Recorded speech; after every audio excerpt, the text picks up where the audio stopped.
السلام علیکم ورحمۃ اللہ وبرکاتہ۔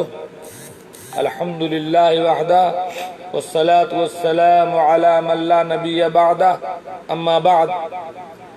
محترم ناظرین کرام، اللہ کے فضل و کرم سے آج ذی الحجہ کا چاند نکلتے ہی ہم پورے سال میں جو سب سے افضل 10 دن ہے ان میں داخل ہو چکے ہیں۔ یہ اللہ کا بہت بڑا فضل و کرم ہے کہ اس نے ہمیں وہ دن عطا کیے، ان دلوں میں داخلہ نصیب فرمایا، ان دنوں سے فائدہ اٹھانے کا موقع دیا جو دن سال کے تمام دنوں میں سب سے افضل دن ہے۔ اس پر ہم اللہ رب العالمین کا جس قدر شکر ادا کریں وہ کم ہے۔ تو آج ذی الحجہ کا چاند نکلتے ہی ہم ذی الحجہ کے ان 10 دنوں میں پہلے دن میں داخل ہو چکے، ایسے ہی 10 دن ہمارے سامنے آئیں گے جو پورے سال کے دنوں میں سب سے افضل ہے۔ کل میں نے آپ کے سامنے ذکر کیا تھا کہ ان دنوں میں زیادہ سے زیادہ اعمال صالحہ کیے جائیں، نماز کی پابندی، روزے وغیرہ رکھے جائیں، صدقات و خیرات، قرآن پاک کی تلاوت، والدین کے ساتھ حسن سلوک، صلہ رحمی، نیکی کا حکم دینا، برائی سے روکنا، دوسروں کے کام آنا، صبح و شام کے اذکار، عام ذکر و اذکار، دعا و مناجات، توبہ استغفار وغیرہ وغیرہ۔ کیوں؟ اس لیے کہ اللہ تبارک و تعالی سب سے زیادہ اپنے بندے کے لیے ان چیزوں کو پسند کرتا ہے جو بندے کے فرائض میں سے۔ فرائض کے بعد اللہ تعالیٰ کہتا ہے، حدیث قدسی ہے، بخاری کی حدیث ہے، ما تقرب الی عبدی بشیء احب الی مما افترضت علیہ وما یزال عبدی یتقرب الی بالنوافل حتی احبہ۔ حضرت ابو ہریرہ کہتے ہیں کہ اللہ کے رسول صلی اللہ علیہ وسلم نے فرمایا کہ اللہ تعالیٰ کہتا ہے، میرے بندے نے فرائض سے بڑھ کر کسی چیز کے ذریعے میرا قرب حاصل نہیں کیا۔ میرا بندہ نوافل کے ذریعے میرا تقرب حاصل کرتا رہتا ہے، یہاں تک کہ میں اس سے محبت کرنے لگتا ہوں۔ آئیے ذی الحجہ میں ہم داخل ہو گئے اور کثرت سے نفلی عبادات کریں تاکہ اللہ تبارک و تعالی ہم سے محبت کرے۔ کل 5 سوالوں کے جوابات آئے تھے، 6واں سوال ہے ذی الحجہ کے ان 10 دنوں میں کتنے روزے رکھے جائیں؟ ظاہر بات ہے سارے اعمال میں سب سے افضل عمل روزہ ہے، کل میں نے اس کا ذکر کیا تھا۔ تو کتنے روزے رکھے جائیں؟ جواب، غیر حاجی کے لیے 9 دن روزہ رکھنا مسنون ہے، جیسا کہ رسول اللہ صلی اللہ علیہ وسلم ذی الحجہ کے 9 دن روزہ رکھتے تھے۔ ابو داؤد کی صحیح حدیث میں ہے، کان رسول اللہ صلی اللہ علیہ وسلم یصوم 9 ذی الحجہ، اللہ کے رسول صلی اللہ علیہ وسلم ذی الحجہ کے 9 دن روزہ رکھتے تھے۔ اس حدیث کو ابو داؤد نے روایت کیا اور علامہ البانی نے اس کو صحیح کہا۔ اگر 9 دن نہ ہو سکے تو کم سے کم ان 10 دنوں میں جو سوموار اور جمعرات کے دن آ رہے ہیں، ان 2 دنوں میں ہم روزہ رکھیں، کیونکہ اللہ کے رسول صلی اللہ علیہ وسلم عام طور پر بھی سوموار اور جمعرات کو روزہ رکھتے تھے۔ سوموار اور جمعرات کا روزہ رکھنے سے ایک ثواب تو ہم کو یہ ملے گا کہ سوموار اور جمعرات کی جو فضیلت ہے اس لیے، اور ایک فضیلت ہم کو یہ ملے گی کہ سال کے سارے دنوں میں عمل کرنے سے زیادہ افضل عمل ان 10 دنوں میں ہے۔ سوموار اور جمعرات کے بارے میں اللہ کے رسول صلی اللہ علیہ وسلم نے ارشاد فرمایا، تعرض الاعمال یوم الاثنین والخمیس، اللہ رب العالمین کے پاس بندوں کے اعمال سوموار کو اور جمعرات کو پیش کیے جاتے ہیں۔ فَأُحِبُّ أَن يُعْرَضَ عَمَلِي وَأَنَا صَائِمٌ، میں پسند کرتا ہوں کہ میرا عمل جب اللہ کے حضور پیش کیا جائے تو میں روزے سے ہوں۔ تو میرے بھائی اور دوستو، جب ہم ذی الحجہ کے ان افضل ایام میں داخل ہو چکے ہیں تو چاہیے کہ ہم اگر 9 روزے پورے نہ رکھ سکیں تو کم سے کم سوموار اور خمیس کو کوشش کر کے روزہ رکھ لیں۔ اس حدیث کو امام ترمذی نے روایت کیا اور علامہ البانی نے اس کو صحیح کہا۔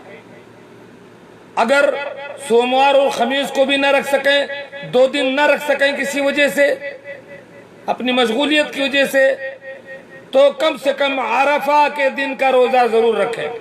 عرفہ کا دن جو ذی الحجہ کی 9 تاریخ ہے، اس میں روزہ ضرور رکھیں۔ اس روزے کی بہت بڑی فضیلت ہے۔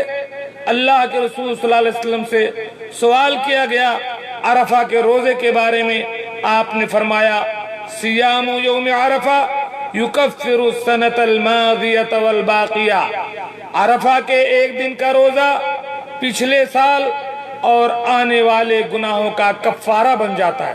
2 سال کے گناہوں کا کفارہ ہے، اس لیے عرفہ کے دن ہم کو روزہ ضرور رکھنا چاہیے۔ صحیح مسلم کی حدیث ہے۔ تو ان ایام میں ہم یہ کام کریں۔ اچھا، ایک سوال یہ پیدا ہوتا ہے کہ عرفہ کا دن سعودی عرب میں دوسرا ہے،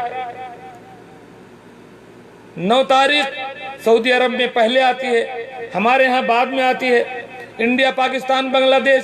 تو کیا ہم 8 ہی تاریخ کو عرفہ مان کر کے روزہ رکھیں گے یا اپنے حساب سے 9 ذی الحجہ کا عرفہ کا روزہ رکھیں گے؟ اس سلسلے میں علماء کرام کے اختلاف کے باوجود راجح، معقول اور صحیح قول یہی ہے کہ اپنے اپنے ملکوں کے حساب سے آپ 9 ذی الحجہ کو عرفہ کا روزہ رکھیں گے، اور انشاءاللہ اس 9 ذی الحجہ کے روزہ رکھنے سے آپ کے 1 سال گزرے ہوئے اور 1 سال آنے والے گناہ معاف کر دیے جائیں گے۔ اللہ تعالیٰ میں اس کی توفیق۔ 7واں سوال ہے تکبیرات۔ ظاہر بات ہے اب جب کہ ذی الحجہ میں ہم داخل ہو چکے ہیں، ہمیں کثرت سے تکبیرات کہنی چاہیے۔ اللہ اکبر، اللہ اکبر، لا الہ الا اللہ، واللہ اکبر، اللہ اکبر وللہ الحمد۔ چاند نکلنے سے لے کر کے اور یہ پورے ایام ہم 13 تاریخ تک تکبیرات کہتے رہیں گے۔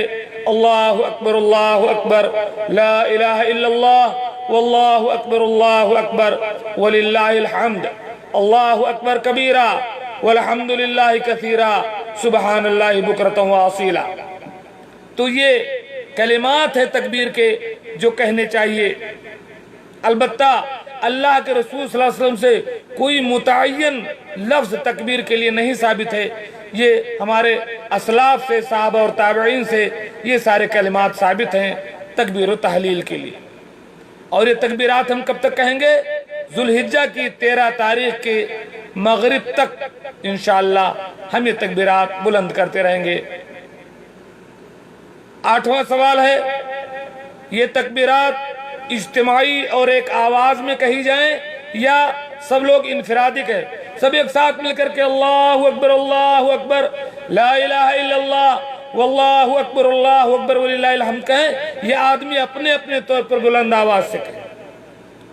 تو صحیح بات یہ ہے کہ یہ تکبیرات الگ الگ انفرادی طور پر آدمی اپنے اپنے طور پر بلند آواز سے کہے، اجتماعی طور پر ایک آواز میں ایک سر میں سر ملا کر کے تکبیرات بلند کرنا درست نہیں ہے اور اس کا کوئی ثبوت شریعت میں نہیں ہے، اس لیے یہ بدعت میں شمار ہوگا۔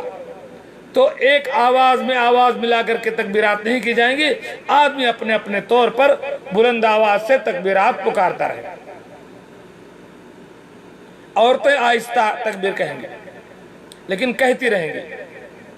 9واں سوال ہے کہ جو لوگ قربانی کا ارادہ رکھتے ہیں، ابھی ذی الحجہ کا چاند نکل آیا، ابھی قربانی کا ارادہ رکھنے والے پر کیا پابندی عائد ہو جاتی ہے؟ سب سے بڑی پابندی جو قربانی کرنے والے کے اوپر عائد ہوتی ہے وہ یہ ہے کہ ذی الحجہ کا چاند دیکھنے کے بعد سے لے کر کے جانور کے ذبح ہو جانے تک وہ نہ اپنے ناخن کاٹے، نہ اپنا چمڑا کاٹے اور نہ ہی اپنے بال نکال سکتا ہے۔ کہیں کے بھی کوئی بال ناخن چمڑا آدمی نہیں نکال سکتا ہے اگر وہ قربانی کا ارادہ رکھتا ہے ذوالحجہ کی چاند دیکھنے سے لے کر کے قربانی کرنے تک۔ کیوں؟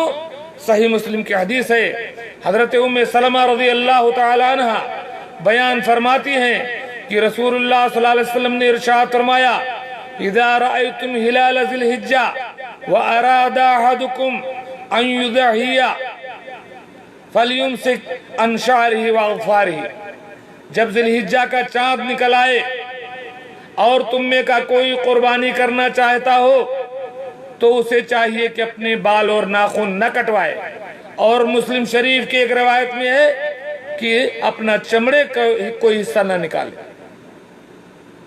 تو یہ پابندی ہمارے پر عائد ہو گئی، سمجھ لو۔ سعودیہ میں آج ہی سے، اور جو لوگ انڈیا، پاکستان، بنگلہ دیش، نیپال میں ہیں ان پر کل سے یہ پابندی عائد ہوگی، کل مغرب کے بعد سے۔ 10واں سوال ہے، بال اور ناخن کاٹنے پر یہ جو پابندی لگتی ہے، کیا یہ پابندی صرف اس کے اوپر ہے جو قربانی کر رہا ہے گھر کا مالک، یا گھر کے تمام افراد، بیوی بچوں سب پر یہ پابندی ہے؟ مثال کے طور پر میں قربانی کر رہا ہوں اپنے گھر میں، تو یہ پابندی صرف میرے لیے ہے یا میرے بیوی بچوں کے اوپر یہ پابندی ہے؟ اس کا جواب یہ ہے کہ یہ پابندی صرف قربانی کرنے والے پر ہے، گھر کے تمام لوگوں پر یہ پابندی نہیں ہے۔ گھر کے وہ لوگ جو قربانی نہیں کر رہے ہیں، صرف گھر کے مالک کے ماتحت ہو کر کے ثواب میں شریک ہیں، ان پر یہ پابندی نہیں ہے۔ اس لیے کہ نبی کریم صلی اللہ علیہ وسلم اپنے اہل و عیال کی جانب سے قربانی کرتے تھے۔ اللہ رسول کہتے ہیں اللہم تقبل من محمد و آل محمد، ایک جانور قربان کرتے تھے اور کہتے تھے اللہ تعالیٰ اس کو محمد کی طرف سے صلی اللہ علیہ وسلم اور ان کے گھر والوں کی طرف سے قبول فرما۔ تو اللہ رسول خود اپنا صرف اس کی پابندی کرتے تھے۔ آپ صلی اللہ علیہ وسلم سے یہ منقول نہیں ہے کہ آپ نے اپنے گھر والوں کو بھی بال وغیرہ کٹوانے سے منع کیا ہو۔ اس بنا پر قربانی کرنے والے کے اہل و عیال کے لیے عشر ذی الحجہ میں بال ناخن کٹوانے جائز ہیں، کوئی حرج نہیں۔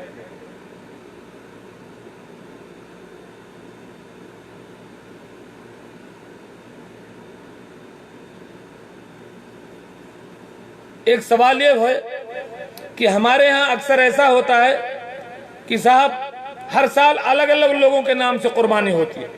اس سال گھر کے جو اب والد صاحب ہیں انہوں نے اپنے نام سے کیا، اگلی بار انہوں نے اپنی بیوی کے نام سے کیا، اس کے بعد اپنے بڑے بیٹے کے نام سے کیا، اس کے بعد بیٹی کے نام سے کیا، اس کے بعد فلاں کے نام سے کیا۔ جی سعودی عرب میں چاند ہے،